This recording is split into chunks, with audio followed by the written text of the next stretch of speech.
For many designers, setting up a state machine to make animations interactive can feel like a long, complicated process.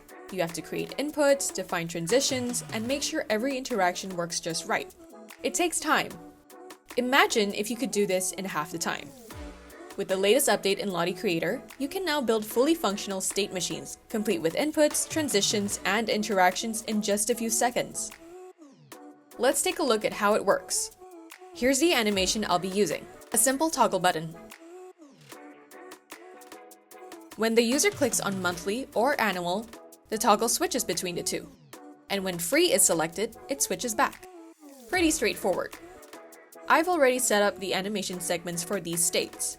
If you haven't done that yet, it's super easy. Just use the work area handles to define a section of the timeline. Click on the Segments button and hit Add Segment and give it a name. That's it. Do this for each state you want your animation to have. Once all your segments are ready, it's time for the fun part. Adding the state machine. Head over to the State Machine tab and click on the AI Assistant button. Now this is where the magic happens. All you need to do is type in a short prompt describing how you want your animation to behave. While doing that, make sure you're referencing the right layer names and segment names. That's how the system knows exactly what to connect. For example, let's say I want the free to monthly segment to play when the user clicks on the monthly outlines layer.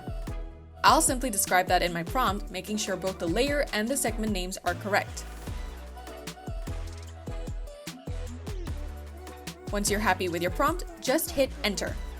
And within seconds, your state machine is ready. Everything is automatically set up: the inputs, the transitions, and all the interactions. Let's test it out. Great! The animation works beautifully. Super smooth and seamless.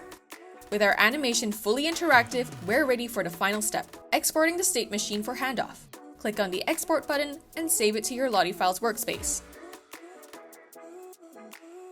From here, click on the Handoff button and toggle Enable Asset CDN. Since .lottie supports interactivity, make sure the .lottie or optimized .lottie format is selected. Then, just copy the asset link and share it with your developer. And that's it! You've successfully created and handed off a fully interactive animation. So instead of manually connecting every interaction, it saves you time, removes the guesswork, and lets you focus on what really matters.